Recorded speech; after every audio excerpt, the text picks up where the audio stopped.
Yes बच्चों, समुच्चय में आज हम बात करेंगे वेन आरेख पर।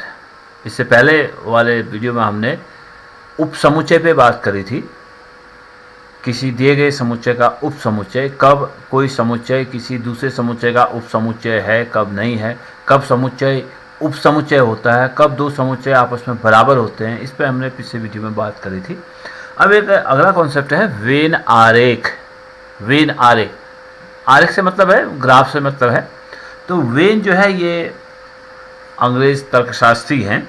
उन्होंने तर्क करते समय किसी समुच्चय को दर्शाने के लिए उन्होंने एक वृत्त का उपयोग किया। किसी समुच्चय को दर्शाने के लिए अब हम एक वृत्त का उपयोग करेंगे इस प्रकार से, और इन समस्त समुच्चयों का जो सार्वत्रिक समुच्चय होगा, यूनिवर्सल सेट, सार्वत्रिक समुच्चय, उसको हम दर्शाएंगे आयत द्वारा। और क्योंकि और अन्य जितने भी उस संदर्भ में जितने भी दिए गए संदर्भ में जितने भी समुच्चय होंगे वो सार्वत्रिक समुच्चय के उपसमुच्चय होंगे, और सभी जो समुच्चय होंगे ये सार्वत्रिक समुच्चय के उपसमुच्चय या सामान्यतः जो अन्य समुच्चय होंगे उनको हम वृत्त से निरूपित करेंगे। वृत्त द्वारा हम उनको दर्शाते हैं।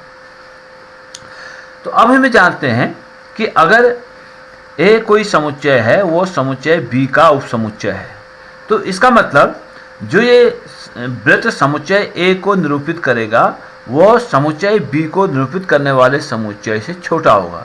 यानी समुच्चय ए के सभी अवयव समुच्चय बी में हैं। यदि समुच्चय ए इस वृत्त द्वारा निरूपित हो रहा है तो अब समुच्चय बी समुच्चय ए के समस्त अवयवों को अपने में समाहित करता है। तो समुच्चय बी जो है इससे बड़ा समुच्चय होगा जिसमें ए भी समाहित है, तो ये समुच्चय बी को दर्शा रहा है। तो ए सबसेट बी को हम ऐसे दर्शाएंगे। अब किसी भी समुच्चय को हम जब दर्शाते हैं, ये दोनों जो समुच्चय होंगे ए और बी, ये यूनिवर्सल सेट सार्वत्रिक समुच्चय के उपसमुच्चय होंगे। तो यूनिवर्सल सेट को हम दर्शाएंगे यू से। ये यूनिवर्सल सेट होगा आयत, और ये इसके उपसमुच्चय हैं ए और बी, और ए जो है बी का उपसमुच्चय है। इस प्रकार से हम वेन आरेख द्वारा समुच्चयों को दर्शाते हैं। अब विभिन्न प्रकार के समुच्चयों के बीच जो संबंध होता है उसको हम वेन आरेख से दिखाते हैं। अब ये कॉन्सेप्ट आ गया है कि वेन आरेख क्या है, तो अब इसका हम उपयोग आगे करते रहेंगे। तो अब सबसे पहले हम काम करते हैं समुच्चयों पर संक्रियाएं। कौन कौन सी संक्रियाएं समुच्चय पर होती हैं। जैसे हम शुरू में वास्तविक संख्याएं पढ़ते थे या संख्याओं को पढ़ते थे, तो बचपन से हम 4 तरह की संख्याएं पढ़ते आए हैं। योग की संक्रिया, घटाने की संक्रिया, गुणन की संक्रिया और भाग की संक्रिया, ये 4 जो है मूलभूत संक्रियाएं हैं।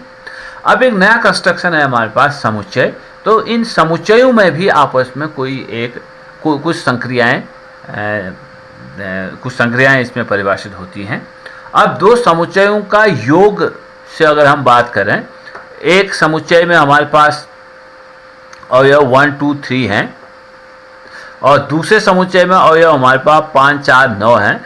तो उनका योग कर रहे हैं अगर हम, तो इसमें योग शब्द का उपयोग नहीं होके, क्योंकि योग का मतलब तो जोड़ना है, तो इसके समानांतर ही एक दूसरी संक्रिया इसमें परिभाषित होती है समुच्चयों में। उसे कहते हैं समुच्चयों का सम्मिलन। पहली संक्रिया है, पहले देखते हैं समुच्चयों में संक्रियाएं।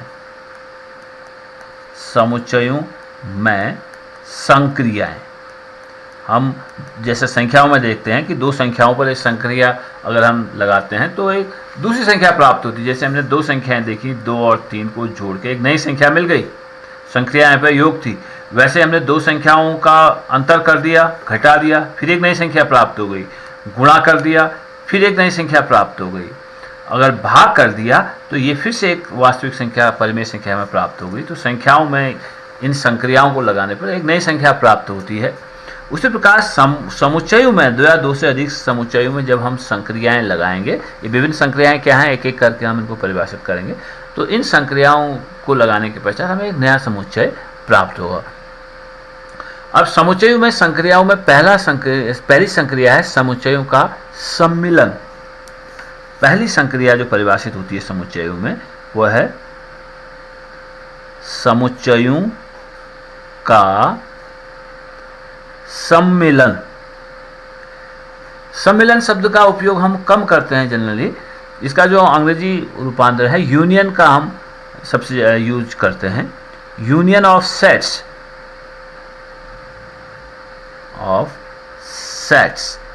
तो यूनियन शब्द का हम उपयोग करेंगे।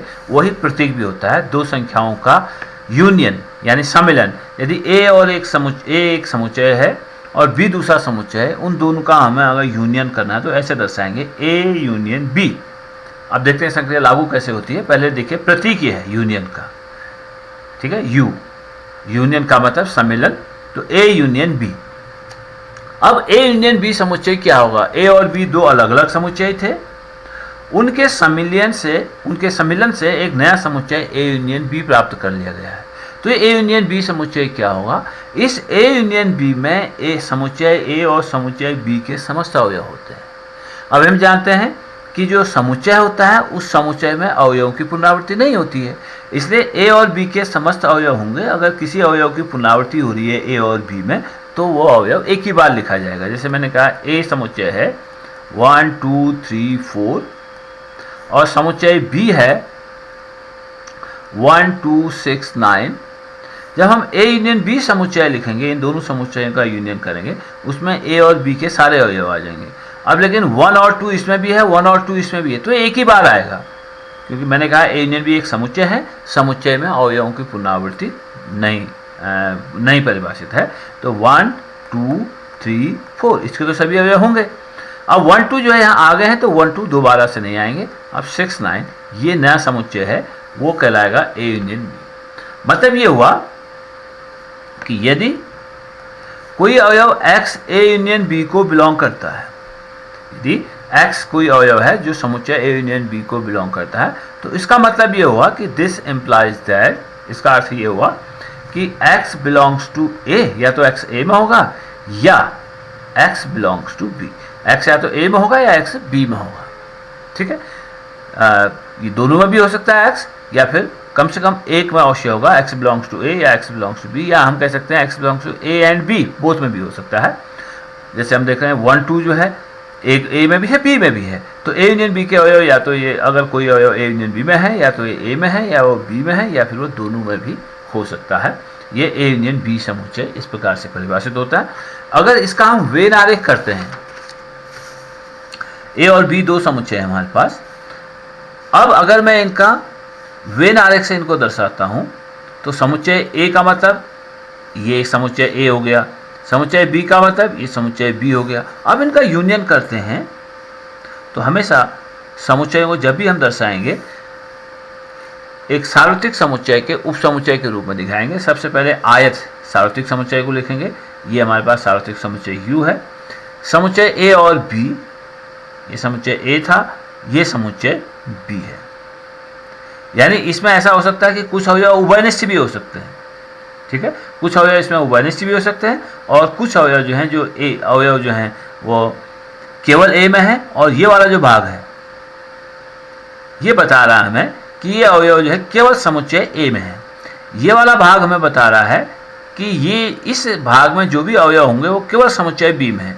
और ये जो बीच वाला भाग है ये बता रहा है कि इसमें जो अवयव उपस्थित हैं वो समुच्चय A में भी होंगे और समुच्चय B में भी होंगे। उन दोनों में उभयनिष्ठ अवयवों को इस प्रकार से हम दर्शाते हैं। तो ये A यूनियन B समुच्चय हो गया। अब दूसरा है हमारे पास, दूसरी संक्रिया है कि इंटरसेक्शन, यानी दो समुच्चयों का सर्वनिष्ठ। पहले एक बात कर लें इसमें कि इसकी कुछ अपने गुणधर्म हैं, सम्मिलन के यानी यूनियन के कुछ गुणधर्म हैं, इनको जरा सब बात कर लें इसमें। गुणधर्म, इसकी कुछ प्रॉपर्टीज हैं, मतलब वो प्रॉपर्टीज क्या है इसकी, यानी ए यूनियन बी जो समुच्चय होगा वो बी यूनियन ए समुच्चय के बराबर होगा। ए यूनियन बी में जो अवयव होंगे वही बी यूनियन ए में होंगे। तो हम ये कह सकते हैं जो यूनियन है ये क्रम विनिमय नियम का पालन कर रहा है, यानी इस यूनियन के सापेक्ष अगर ए और बी को आपस में बदल देते हैं, ए यूनियन बी, और हम इसको बी यूनियन ए कर देते हैं, तो ये समुच्चय बदलते नहीं है, समान अवयव रहेंगे, दोनों समुच्चय समान रहेंगे। ये पहला गुणधर्म है। अगला है साहचर्य नियम। इसमें अगर ये है क्रम विनिमय नियम, तो ए यूनियन बी बराबर बी यूनियन ए, इसको कहते हैं हम क्रम विनिमय नियम, यानी दो समुच्चयों का सम्मिलन क्रम विनिमय नियम का पालन करता है। यानी यूनियन के सापेक्ष अगर ए और बी का हम विनिमय कर देते हैं, इनके क्रम का विनिमय कर देते हैं, तो समुच्चय में कोई फर्क नहीं आता। ए यूनियन बी और बी यूनियन ए समुच्चय समान है। दूसरा इसका गुणधर्म ये होता है कि इसे साहचर्य का नियम कहते हैं, यानी A union B union C बराबर A union B union C, इसे कहते हैं साहचर्य का नियम, साहचर्य नियम। ये संख्याओं में भी होता है, जैसे प्राकृतिक संख्याओं में भी हम करते हैं 2 धन 3 बराबर 3 धन 2, वहाँ भी क्रम नियम का पालन करता है। जैसे हम 2 धन 3 धन 4, 2 और 3 के योग में 4 जोड़ें, या पहले हम 3 और 4 को जोड़ देते हैं, उसमें 2 को जोड़ते हैं। हम 2 और 3 को जोड़ें फिर उसमें 4 को जोड़ें, या फिर हम पहले 3 और 4 को जोड़ते हैं, फिर उसको जो हम बोर्ड मार्क्स से हम जानते हैं ना, पहले ब्रैकेट को खोला जाता है, तो पहले हम 3 और 4 को जोड़ देते हैं, फिर योग में फिर उनके योग में 2 को जोड़ते हैं, तो योगफल समान रहता है। तो इस तरह जो नियम होता है वो साहचर्य नियम कहलाता है। संख्याओं में भी हमने सीखा था, वही बात यहाँ यूनियन में भी होगी, समुच्चय में भी। यानी A union B union C बराबर A union B union C, मतलब ये हुआ पहले हम ए यूनियन बी समुच्चय निकाल लेते हैं, ए और बी का यूनियन निकालते हैं, इनके यूनियन से जो समुच्चय मिला उसका यूनियन सी के साथ करें, या अथवा हम पहले समुच्चय बी और सी का यूनियन कर लेते हैं, तो बी यूनियन सी जो समुच्चय मिलेगा, बी और यू का सम्मिलन करने से जो समुच्चय मिलेगा, उस समुच्चय का ए के साथ यूनियन कर देते हैं, तो दोनों समुच्चय बराबर रहते हैं, क्योंकि यूनियन के बाद फिर एक नया समुच्चय मिलेगा, बाईं ओर भी एक समुच्चय मिलेगा, दाईं ओर भी एक समुच्चय मिलेगा, यानी ये साहचर्य नियम का पालन करते हैं। एक तत्समक नियम हमने संख्याओं में भी पढ़ा था कि 2 को एक तो योग का तत्समक था, 0 को आप किसी भी संख्या में जोड़ देते हैं तो योग में कोई फर्क नहीं पड़ता, ये योग का तत्समक था। और 1 से आप किसी भी संख्या को गुणा कर दीजिए, 2 से 1 को गुणा करिए, या 1 से 2 को गुणा करिए, या 1 से 3 को गुणा करिए, हमेशा संख्या में कोई फर्क नहीं पड़ता है। यानी 0 को किसी संख्या में जोड़ने पर योग में कोई फर्क नहीं पड़ता है, तो ये योग का तत्समक कहलाता है। वैसे 1 से किसी संख्या को गुणा करने पर गुणनफल में कोई फर्क नहीं पड़ता है, तो ये कहलाता है गुणन का तत्समक। 1 को कहते हैं गुणन का तत्समक, ये योग का तत्समक है, और 1 जो है योग का तत्समक, ये योग का तत्समक है, 1 जो है गुणन का तत्समक है। तो यही बात, क्यों ये सम्मिलन जो संक्रिया है, इसमें सम्मिलन संक्रिया के लिए भी तत्समक अवयव है, उसे कहते हैं अगर फाई का हम किसी भी समुच्चय के साथ यूनियन करते हैं तो जो नया समुच्चय मिलता है वो समुच्चय ए के बराबर ही होता है, तो कहलाता है जो फाई है, जो फाई संक्रिया है, फाई जो समुच्चय है, फाई जो रिक्त समुच्चय है, फाई संक्रिया यूनियन का तत्समक है, तत्समक है, तो यूनियन का तत्समक है, क्योंकि फाई का किसी भी समुच्चय के साथ यूनियन करते हैं तो समुच्चय वही रहता है। जैसे ये योग का तत्समक था 0 को किसी भी संख्या में जोड़ देते हैं, योग वही रहता है। 1 से किसी भी संख्या को गुणा कर देते हैं, गुणनफल वही रहता है। ये योग का तत्समक था, ये गुणन का तत्समक था। अब एक नई संक्रिया समुच्चय में हम परिभाषित कर रहे हैं सम्मिलन का, तो सम्मिलन की संक्रिया के लिए जो तत्समक है वो फाई है, A union phi equal to A. एक प्रॉपर्टी इसकी ये है कि आप किसी भी समुच्चय का अगर उसी समुच्चय के साथ यूनियन करेंगे तो समुच्चय यही होगा, क्योंकि दोनों समुच्चय, इसके अवयव और इसके अवयवों का सम्मिलन हम कर रहे हैं, तो समुच्चय ए ही रहेगा। और एक और प्रॉपर्टी अंत में कि यूनिवर्सल सेट के साथ अगर किसी समुच्चय का यूनियन कर रहे हैं तो वो यूनिवर्सल, क्योंकि बड़ा समुच्चय ये है यूनिवर्सल, ये यूनिवर्सल यूनियन ए का मतलब क्या हुआ, समुच्चय ए और यूनिवर्सल के समस्त अवयवों का समुच्चय, तो ये यू ही बड़ा समुच्चय होगा, तो ये यू के बराबर होगा। ठीक है, इसे यूनिवर्सल नियम भी कहते हैं। किसी भी समुच्चय का यूनिवर्सल के साथ यूनियन करेंगे तो यूनिवर्सल समुच्चय ही होगा। ये कुछ गुणधर्म हैं यूनियन के। तो पहला हमने समुच्चयों में जो पहली संक्रिया परिभाषित की है वो यूनियन यानी सम्मिलन संक्रिया को परिभाषित किया है। इसके कुछ गुणधर्म हैं, तो इसको एक बार और देखिए। कोई अवयव X belongs to A union B implies that, इसका मतलब ये हुआ कि X बिलोंग्स टू A या X बिलोंग्स टू B, हो सकता है दोनों को भी बिलोंग करे, तो लिखते ऐसे ही हैं X बिलोंग्स टू A या X बिलोंग्स टू B। अब दूसरी संख्या पर हम बात करते हैं समुच्चयों में। दूसरी संक्रिया समुच्चयों का सर्वनिष्ठ, समुच्चयों का सर्वनिष्ठ। सर्वनिष्ठ का मतलब यहां पर होता है intersection of sets, intersection of sets.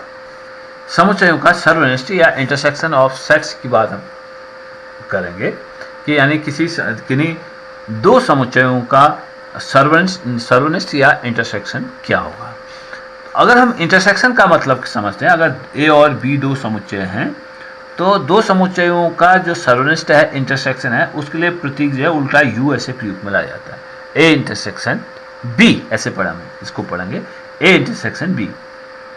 ये था यूनियन का प्रतीक था, सम्मिलन, और ये सर्वनिष्ठ A इंटरसेक्शन B यानी उल्टा U लिख रहे हैं तो A इंटरसेक्शन B इसको कहते हैं। दो समुच्चयों का सम्मिलन का सर्वनिष्ठ समुच्चय क्या होगा। सर्वनिष्ठ का मतलब हुआ, नाम से पता चल रहा है, ये जो सर्वनिष्ठ समुच्चय होगा वो समुच्चय A और समुच्चय B के जो अवयव सर्वनिष्ठ हैं यानी जो दोनों में उभयनिष्ठ अवयव हैं उनका समुच्चय ये होगा। जैसे अगर हम इसको वेन आरेख से दिखाते हैं, ये समुच्चय A है और ये समुच्चय B है, ये समुच्चय A है और ये समुच्चय B है। अब ये जो भाग मैंने पहले बताया था वो उन अवयवों को बताता है जो समुच्चय A और B में उभयनिष्ठ हैं। उभयनिष्ठ भाग है दोनों में, इसमें A के भी अवयव हैं, इसमें B के भी अवयव हैं, तो ये जो भाग है A इंटरसेक्शन B कहलाता है।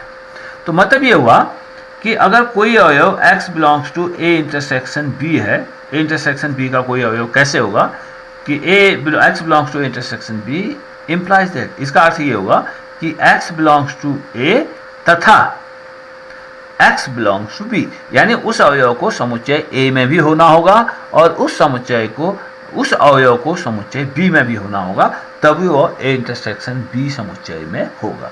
यानी समुच्चय A और समुच्चय B के समस्त उभयनिष्ठ अवयवों का समुच्चय हमारे पास A इंटरसेक्शन B कहलाएगा। जैसे मेरे पास मान लिया समुच्चय अभी हमने कहा था 1 2 3 4 ये समुच्चय है, दूसरा समुच्चय B है 1 2 6 9 ये समुच्चय हमने लिखा। अब इन दोनों में जो उभयनिष्ठ अवयवों का समुच्चय होगा इसे हम सर्वनिष्ठ समुच्चय कहते हैं, वो A इंटरसेक्शन B ऐसे हम इसको दर्शाएंगे, यानी वो भी एक समुच्चय है। अब A और B में जो उभयनिष्ठ अवयव है हमें दिख रहा है 1 उभयनिष्ठ है और 2 उभयनिष्ठ है, तो ये समुच्चय A इंटरसेक्शन B समुच्चय हो जाएगा। वेन आरेख में ये वाला जो भाग है वो A इंटरसेक्शन B समुच्चय है। अब इसके भी कुछ गुणधर्म हैं, इंटरसेक्शन के भी अब कुछ अपने गुणधर्म हैं, तो इसके गुणधर्मों पर बात करते हैं। गुणधर्म क्या है इसके सर्वनिष्ठ के गुणधर्म या प्रॉपर्टी जो हम कहते हैं। तो पहला जो है ये क्रमनीय नियम का पालन ये भी करते हैं। A इंटरसेक्शन B समुच्चय और B इंटरसेक्शन A समुच्चय बराबर होंगे, यानी जो सर्वनिष्ठ समुच्चय है या संक्रिया इंटरसेक्शन की जो संक्रिया है वो संक्रिया भी क्रम विनिमय नियम का पालन करती है। और साहचर्य नियम का पालन, ये भी साहचर्य नियम का पालन करता है, यानी A intersection B intersection C बराबर A intersection B intersection C, ये भी साहचर्य, यानी ये जो नियम है वो क्रम विनिमय नियम का पालन करता है और ये जो नियम है ये साहचर्य नियम का पालन करता है। इंटरसेक्शन भी साहचर्य नियम का पालन करता है। अब तीसरी प्रॉपर्टी है कि अगर किसी समुच्चय के साथ अगर हम फाई का इंटरसेक्शन करते हैं, किसी समुच्चय के साथ फाई का इंटरसेक्शन करते हैं तो वो फाई हो जाएगा, क्योंकि फाई में तो कोई अवयव है ही नहीं। तो इसका हाँ, अब phi intersection A equal to phi के बराबर होगा। यानी मतलब ये हुआ फाई इंटरसेक्शन ए का मतलब हुआ समुच्चय फाई में उपस्थित अवयवों और समुच्चय ए में उपस्थित अवयवों का सर्वनिष्ठ। अब फाई में तो अवयव है ही नहीं, इसे फाई इंटरसेक्शन ए कहेंगे तो फाई होगा, क्योंकि इसमें कोई अवयव होगा नहीं। तो इसका मतलब हो गया ये जो फाई है वह इंटरसेक्शन के लिए तत्समक और इस इंटरसेक्शन संक्रिया का तत्समक नहीं है।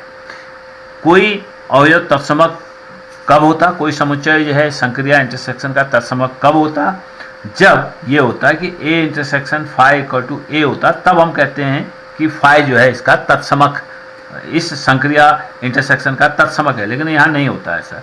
ए इंटरसेक्शन या phi intersection A equal to A intersection phi equal to phi होगा। इसलिए ये जो फाई है वो इंटरसेक्शन संक्रिया का तत्समक नहीं है। जबकि यूनियन में क्या था, A union phi equal to A था, तो इसलिए फाई जो है संक्रिया, जो सम्मिलन संक्रिया है उसका तत्समक है। लेकिन अगर हमें यू यानी यूनिवर्सल सेट, सार्वत्रिक समुच्चय यू का अगर किसी भी समुच्चय के साथ इंटरसेक्शन करते हैं तो ये हमेशा यही समुच्चय मिलेगा ए, क्योंकि यू जो समुच्चय है ना, ये यू समुच्चय में दिए गए संदर्भ में समस्त समुच्चयों का अधिसमुच्चय है। यानी समुच्चय ए भी समुच्चय यू का उपसमुच्चय होगा। यानी ए के समस्त अवयव यू समुच्चय में उपस्थित हैं। अब जब इनका हम इंटरसेक्शन निकालते हैं, यू इंटरसेक्शन ए निकालते हैं, तो यू के अवयवों और समुच्चय ए के अवयवों का सर्वनिष्ठ निकाल लेंगे, क्योंकि ए जो है समुच्चय यू का उपसमुच्चय है, इसलिए यू इंटरसेक्शन ए बराबर ए हो जाएगा। तो हम यहाँ पर ये देख रहे हैं कि किसी भी समुच्चय का यूनिवर्सल सेट के साथ जो इंटरसेक्शन होगा वही समुच्चय होगा। अगर ये समुच्चय बी है, यू इंटरसेक्शन बी कह रहे हैं तो बी के बराबर होगा। अगर यू इंटरसेक्शन सी कहते हैं तो ये सी के बराबर होगा, क्योंकि ये ए बी सी सभी जो है सार्वत्रिक समुच्चय के उपसमुच्चय होंगे। इससे हम ये कह सकते हैं कि इंटरसेक्शन के लिए जो तत्समक अवयव है, जो इंटरसेक्शन संक्रिया के लिए जो तत्समक अवयव है, हम कह सकते हैं यू संक्रिया, यू क्या है, सार्वत्रिक समुच्चय, यू संक्रिया इंटरसेक्शन के लिए तत्समक है, ऐसा हम कह सकते हैं। ठीक है। अब इसी से एक बात ये निकल के आती है कि यदि ए इस सबसेट ऑफ बी है, समुच्चय ए समुच्चय बी का उपसमुच्चय है, तो जो ए इंटरसेक्शन बी समुच्चय होगा वो समुच्चय ए होगा, क्योंकि ए के सभी अवयव बी में है। बी तो अधिसमुच्चय है, ये बड़ा समुच्चय होगा ए से। यदि ए इस सबसेट ऑफ बी है तो ए इंटरसेक्शन बी निकालेंगे तो वो समुच्चय ए के बराबर होगा। और इसी प्रकार से यदि ए इस सबसेट ऑफ बी है और हम ए यूनियन बी समुच्चय निकालना चाह रहे हैं, यदि ए इस सबसेट ऑफ बी है और हम ए यूनियन बी निकालना चाह रहे हैं तो ये समुच्चय बी के बराबर होगा। ए के तो सभी अवयव बी में हैं। ए यूनियन बी समुच्चय क्या होता है, समुच्चय ए और समुच्चय बी के समस्त अवयवों का समुच्चय। तो अब ए के तो सभी अवयव बी में हैं ही, तो ए यूनियन बी बराबर ए हो जाएगा। तो ये दो बातें हुई, तो इससे सबसेट से दो बातें हुई। यदि ए इज सबसेट ऑफ बी तो हमें दो बातें मिली, तो ए इंटरसेक्शन बी तो ए के बराबर हो जाएगा और ए यूनियन बी जो समुच्चय होगा वो समुच्चय बी के बराबर हो जाएगा। ठीक है, इस बात को समझिए। और ये हमने दो प्रॉपर्टीज लिखी हैं। अब तीसरी प्रॉपर्टी है कि किसी समुच्चय का उसी समुच्चय के साथ इंटरसेक्शन यही समुच्चय होगा। ये यूनियन में भी होता था। और एक नियम यहाँ पर है वितरण का नियम, जैसे हम कहते हैं ना 2 गुणा 3 धन 5 बराबर हो जाता है 2 गुणा 3 धन 5 बराबर 2 गुणा 3 धन 2 गुणा 5, यानी ये गुणन जो है योग के ऊपर वितरित हो रहा है। इसी प्रकार से अब दो संक्रियाएं हमने परिभाषित की हैं, एक यूनियन और एक इंटरसेक्शन, एक सम्मिलन और एक सर्वनिष्ठ। इसमें भी इस वितरण नियम का पालन होता है कि इसको हम प्रॉपर्टी अगर फोर्थ कह देते हैं कि 1 2 3 फोर्थ ये था, ये फिफ्थ प्रॉपर्टी अगर हम ले लेते हैं, फिफ्थ प्रॉपर्टी है कि A intersection B union C बराबर ए इंटरसेक्शन बी यूनियन, ये union A intersection B union A intersection C. बिल्कुल जैसे आप देखते हैं गुणन में योग, जो गुणन है वो योग के ऊपर वितरित हो जाता है। गुणन जो है योग के ऊपर वितरित हो जाता है। 2 गुणा 3 धन 5 करते हैं, 2 गुणा 3 धन 2 गुणा 5 हो जाता है। बिल्कुल यही यहाँ भी है, जो इंटरसेक्शन है वो यूनियन के ऊपर वितरित हो जाता है। A intersection B union B बराबर A intersection B union A intersection C के बराबर जाता है। इसको कहते हैं वितरण या बंटन का नियम, इसको कहते हैं वितरण या बंटन का नियम। तो 2 संक्रियाएं हमने परिभाषित की, यूनियन और इंटरसेक्शन। और अगली संक्रिया हम अब इसमें परिभाषित करते हैं 2 समुच्चयों का अंतर हम कैसे परिभाषित करेंगे। तीसरी संक्रिया ये है समुच्चयों का अंतर। ठीक है, लगभग ऐसी संक्रियाएं हैं जैसे हम संख्याओं में करते थे, नाम अलग है, थोड़ा उनकी प्रकृति भी अलग है। तो समुच्चयों का अंतर एक संक्रिया है, पहला था सम्मिलन, दूसरा था सर्वनिष्ठ, और समुच्चयों पर तीसरी संक्रिया है समुच्चयों का अंतर। यानी ए और बी 2 समुच्चय हैं, ए एक समुच्चय है, बी दूसरा समुच्चय है। तो जो अंतर दिखाया जाता है उसके लिए प्रतीक तो यही होता है ऋण का। 2 समुच्चयों का अंतर a माइनस बी से होगा। लेकिन अब दिखाएंगे कैसे a माइनस बी को। माना a एक समुच्चय है हमारे पास जिसके अवयव हैं 1 2 3, और समुच्चय b हमारे पास मान लिया है 1 3 5 6, इस प्रकार से हमारे पास। जब हम a माइनस बी समुच्चय निकालेंगे, जो a माइनस बी समुच्चय होगा वो समुच्चय a के उन अवयवों का समुच्चय होगा जिसमें से समुच्चय b के अवयव निकाल दिए गए हैं। समुच्चय a के उन अवयवों का समुच्चय जिसमें कि b के अवयव निकाल दिए गए हैं। अगर कोई उभयनिष्ठ अवयव है तो यहाँ दिख रहा है कि मैं 1 और 3 जो है उभयनिष्ठ अवयव हैं इसमें।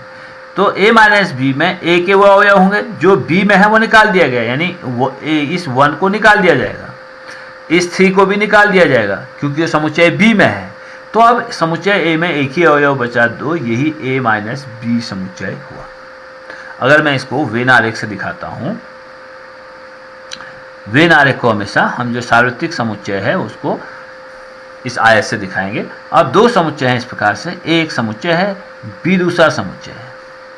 ये a समुच्चय है, b समुच्चय है। ये जो भाग बता रहा हमको बीच वाला, ये उभयनिष्ठ अवयवों का समुच्चय बता रहा है। ये पूरा समुच्चय जो था तो b था, ये पूरा समुच्चय जो था a है, और ये वाला जो भाग है वो इंटरसेक्शन वाला है, a इंटरसेक्शन b वाला है। अब मुझे चाहिए a माइनस बी वाला भाग, यानी a के उन अवयवों का समुच्चय, समुच्चय a के उन अवयवों का समुच्चय जो कि b में नहीं है। अब मुझे दिख रहा है a का अवयव वैसे यहाँ तक जाता है समुच्चय है, लेकिन ये जो भाग है वो समुच्चय b में भी है, ये उभयनिष्ठ भाग है a और b का। तो ये वाला भाग a का वो भाग, समुच्चय a का वो भाग जिसमें कि b के अवयव हटा दिए गए हैं वो a माइनस बी कहलाएगा। तो a माइनस बी समुच्चय कहूँगा तो ये हुआ है a माइनस। अगर मैं इसे वेन आरेख में इसे अगर शेड कर देता हूँ तो ये वाला जो भाग मैंने अभी दर्शाया ये a माइनस बी समुच्चय हुआ।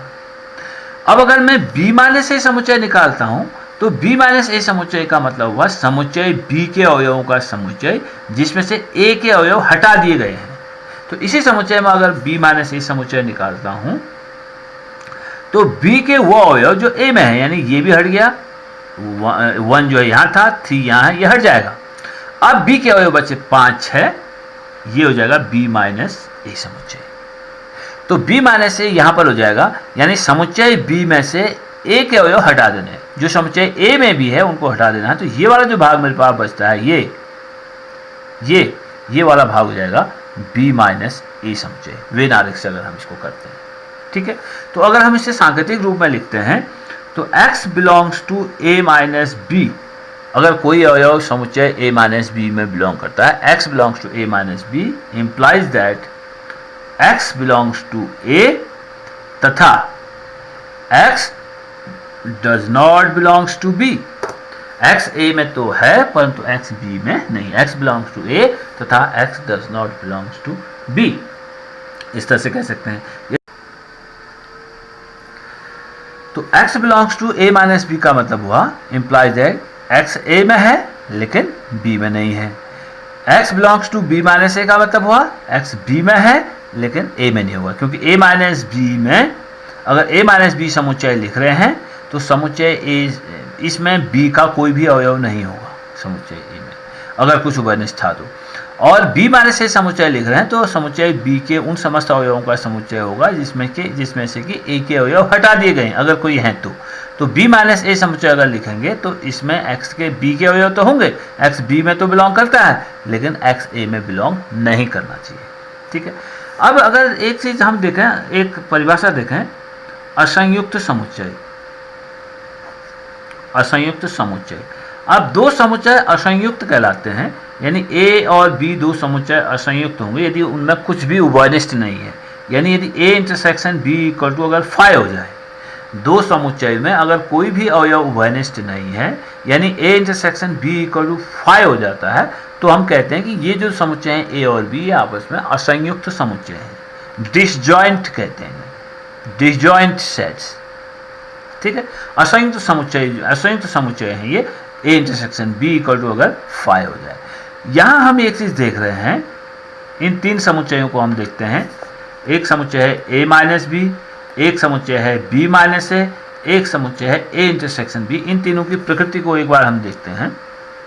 ये एक समुच्चय a है, ये समुच्चय b है, समुच्चय a समुच्चय b।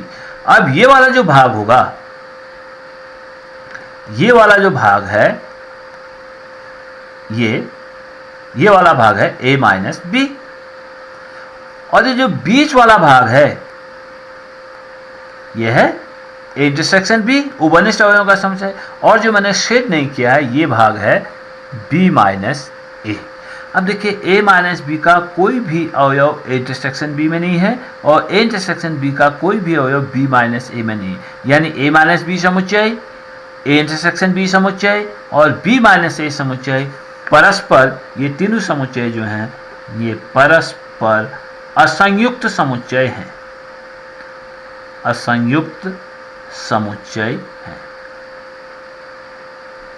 ठीक है, क्योंकि इनमें कोई भी अवयव उभयनिष्ठ नहीं है।